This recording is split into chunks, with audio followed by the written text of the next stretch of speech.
আসসালামু আলাইকুম, সবাইকে ওয়েলকাম জানাচ্ছি আমার চ্যানেল রুমিস ফ্যাশনেবল হাউসে। আমি আল্লাহর রহমতে ভালো আছি। আপনারা কেমন আছেন কমেন্ট করে জানাবেন, কে কী অবস্থায় আছেন। আল্লাহ সবাইকে ভালো রাখুক এই দোয়া করি। আর যারা যারা অসুস্থ বা কোনো বিপদ মুসিবতে আছেন তাদের জন্য দোয়া থাকবে, আল্লাহ যেন সবাইকে সহি সালামতে রাখে।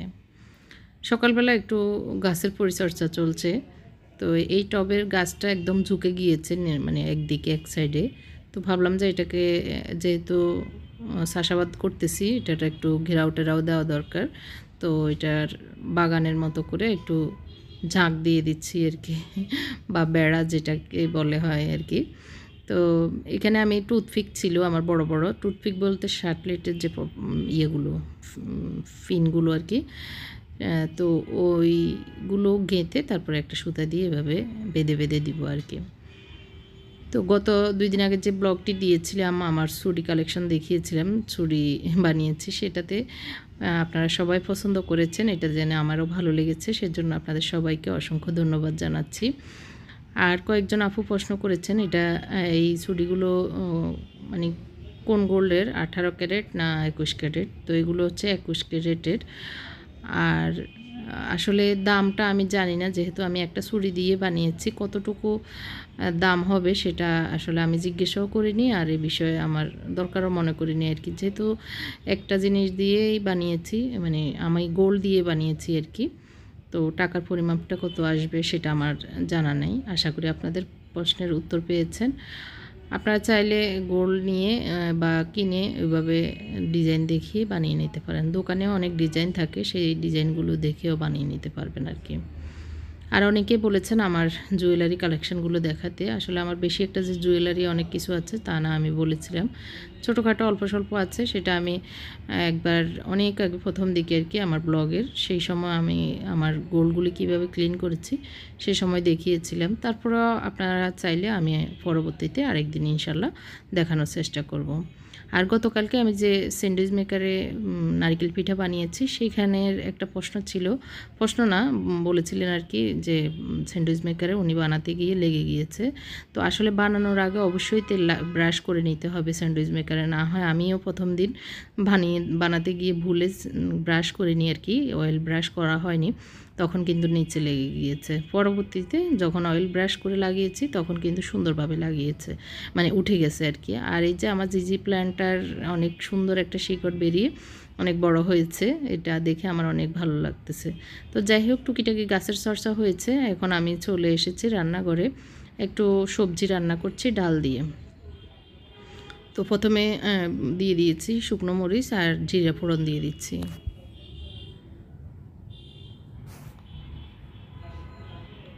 এখানে দিয়েছি পেঁয়াজ আর কারি পাতা, একটু ভালো করে ভেজে নিচ্ছি।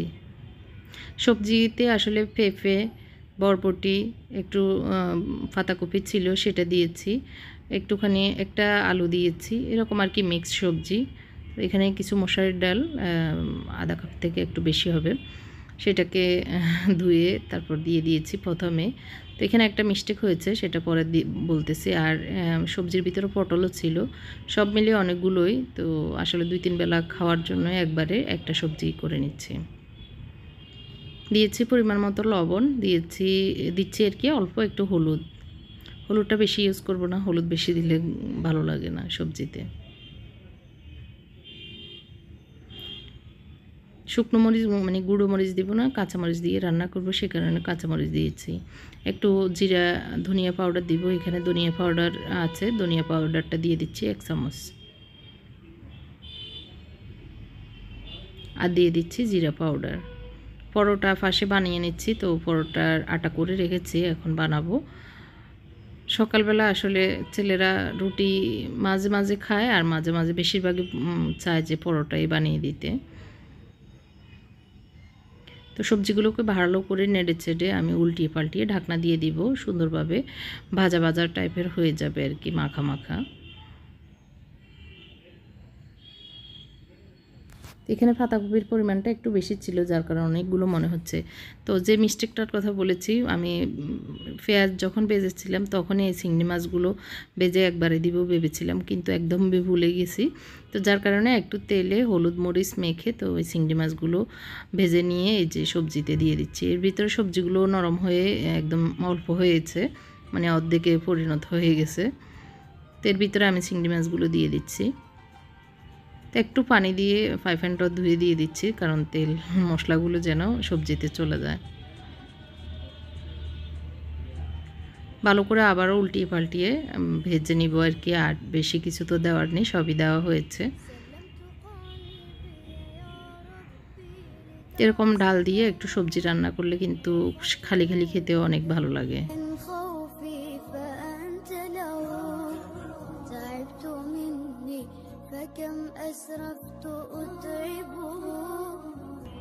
তো এখন ঢাকনা দিয়ে রেখে দিব এগুলো হওয়া পর্যন্ত আর কি। মোটামুটি হয়ে আসছে, আর একটু পরে নামিয়ে নিব। তো আমি চুলাটা বন্ধ করে চলে এসেছি বারান্দায়। অনেকগুলো কাপড় শুকিয়ে গেছে, এগুলো ভাঁজ টাজ করতে হবে, বারান্দা থেকে নিয়ে যাচ্ছি।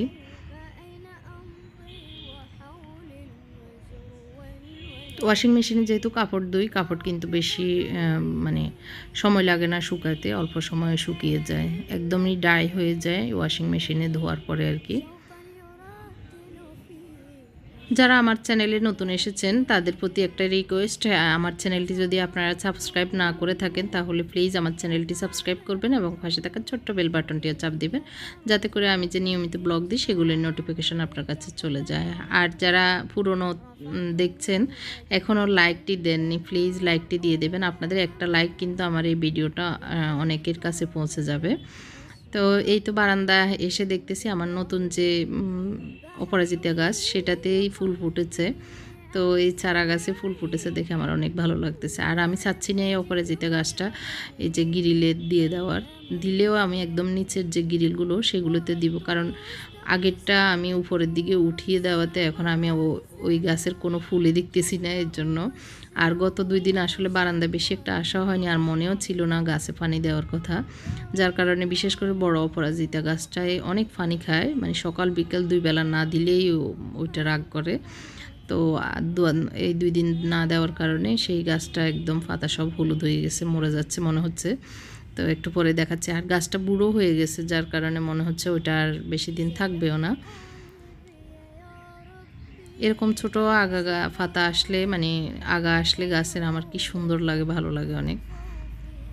তাই একটু এই তো ওলট পালট করে গাছগুলো এদিক সেদিক করে দিচ্ছি, যেহেতু বারান্দায় এসেছি। আর এই তো সবজির ফলন হচ্ছে, কলমি শাক এবং ডাঁটা শাক না সরি পুঁই শাক, তো ওইগুলো একটু ঠিকঠাক করে দিচ্ছি। এই যে অপরাজিতা গাছটা একদম অনেকগুলো পাতা হলুদ হয়ে গেছে, গতকালকে মেবি পানি দেওয়া হয়নি সেই কারণে। তো এখন পানি দিয়ে দিচ্ছি, আর আল্লাহ জানে আসলে এটা বাঁচবে কি না। এমনি পুরনো হয়ে বুড়ো বুড়ো হয়ে গেছে গাছটা, তো অনেকগুলো এটার যে বিচি সেগুলো শুকিয়ে গেছে, এগুলো আমি রেখে দিব, আবার লাগানোর দরকার হলে লাগাবো ইনশাল্লাহ। এরপরে এখান থেকে চলে যাব রান্নাঘরে। রান্নায় আজকে একটা অনেক দিন পর এই মাছটা রান্না করব। এটাকে আমাদের দেশে বাইং মাছ বলে, আর অন্য ডিস্ট্রিক্টে কি বলে আমি আসলে জানি না। তো এই বাইং মাছটা আমি একদম ভালো করে কুটে এখানে মশলা নিয়েছি, জিরা পাউডার 1 চামচ, ধনিয়া পাউডার 1 চামচ, লবণ, মরিচ, হলুদ 1 চামচ করে নিয়েছি, আদা রসুন 1 টেবিল চামচ করে নিয়েছি, আর এখানে 4-5টা কাঁচামরিচ নিয়েছি, একটা টমেটো আর 3টা পেঁয়াজ নিয়েছি এখানে। তো আমি পেঁয়াজ, টমেটো, কাঁচামরিচ এগুলো ব্লেন্ড করে নিচ্ছি। আর এই মাছটাকে আমি ভালো করে ছেঁচে আর কি, যে আঁশটা আছে সেগুলো ফেলে দিয়ে ভালো করে ছোটো ছোটো করে টুকরো করে ধুয়ে নিয়েছি। এগুলো কিন্তু এই ছোটো ছোটো আঁশটা থাকে, এগুলো থাকলে ভালো লাগে না খেতে, আঁশটাগুলো ফেলে দিলে অনেক ভালো হয় আর কি। এখানে একটা ঝুড়িতে এই শোপিসগুলো ছিল ডিপ ফ্রিজের উপরে, সেগুলো ধুয়ে দিয়েছি, ঝুড়িটাও ধুয়ে দিয়েছি। ভাবলাম যে এমনি মুসলে মনে হয় যে পরিষ্কার হচ্ছে না, তো এই জন্য সবগুলো এনে ধুয়ে দিয়েছি। তো এখন আমি এই জিনিসগুলো মানে কাঁচামরিচ, ধনিয়া টমেটো আর পেঁয়াজ পেস্ট করে নিচ্ছি। এখন আমি যে পেস্ট করে নিয়েছি সেগুলি দিয়ে দিচ্ছি। একটু পানি দিয়ে মোটামুটি ভালো করে পেস্ট করে নেওয়ার পরে এখন দিয়ে দিচ্ছি সব মশলাগুলি।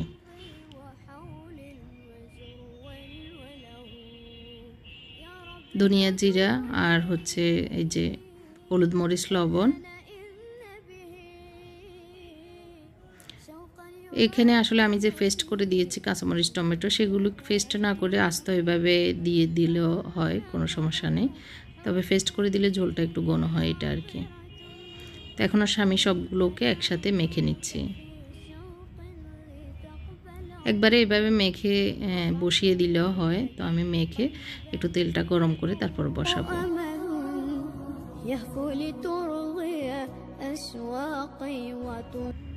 মোটামুটি মেখে রেখেছি। রেখে এখন আমি একটা পাতিলে সরষের তেল দিয়ে দিচ্ছি।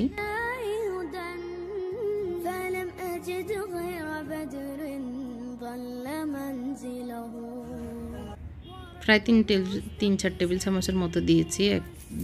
দুইটা ঢাটা কারি পাতা দিয়ে দিচ্ছি, যেহেতু আমার গাছ আছে সেই কারণে। এটা না দিলেও চলবে। এখন মেখে রাখা মাছগুলি দিয়ে দিচ্ছি।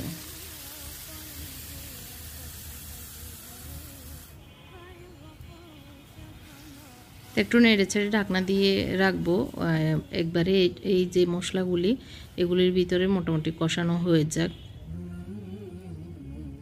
سلمت قلبي يا ربي لتغسله رفعته لك من خوفي فأنت له। যে শোপিসগুলো ধুয়ে রেখেছি এগুলো গুছিয়ে রেখে দিব। মোটামুটি শুকিয়ে গেছে আর কি।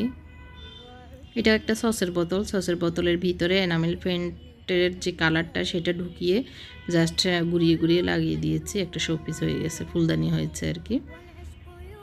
তো এটার ভিতরে আমি 2টা স্টিকের ফুল রেখেছি।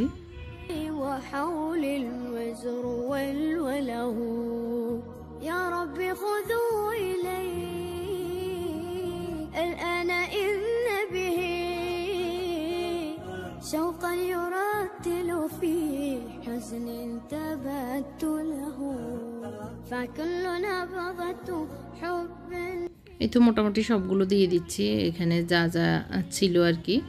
এটা এখন ডিপ ফ্রিজের উপরেই থাকে, যখন যেটা দরকার হয় এখান থেকে আবার নিতে পারি আর কি।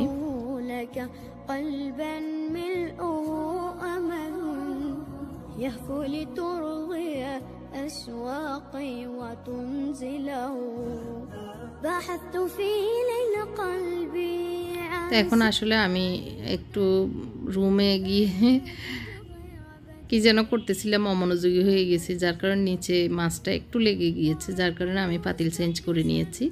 চেঞ্জ করে এই পাতিলে নিয়েছি। এখন হয়ে গেছে। এর ভিতরে আমি অনেকক্ষণ একটু পানি দিয়ে আর একটু পানি দিয়ে আর কি জোশ করে নিয়েছি।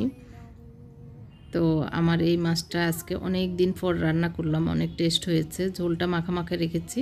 তো এখন হচ্ছে আমরা পরোটা খাবো মাছ দিয়ে। আমি একটা পরোটা খাবো, আসলে লোভ সামলাতে পারছি না, মাছের সাথে খেতেই মন চাচ্ছে।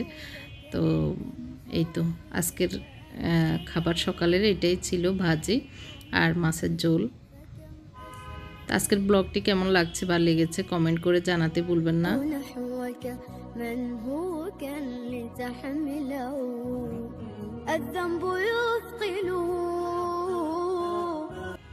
তো ঘি দিয়ে পরোটাগুলো ভেজে নিয়েছি। এখন আমি বেডে নিচ্ছি মাছ, আর হচ্ছে আমার ছেলেদেরকেও দিয়েছি একটু একটু মাছের ঝোল। মাছ তো ওরাও খেয়েছে। মাছের ঝোল দিয়ে পরোটা দিয়ে খেতে ভালোই লেগেছে এটা আর কি।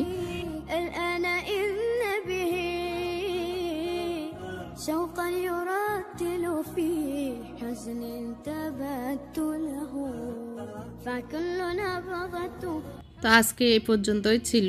এখন আমি যে প্লেট বাটিগুলো গতকালকেও নেমেছে আর কি শোকেস থেকে, সেগুলো ধুয়ে এখন মানে ডাইনিংয়ে নিয়ে এসেছি, এগুলো গুছিয়ে রাখতেছি। তো এই তো আজকের মতো এখানেই বিদায় নিচ্ছি। আল্লাহ হাফেজ, আসসালামু আলাইকুম।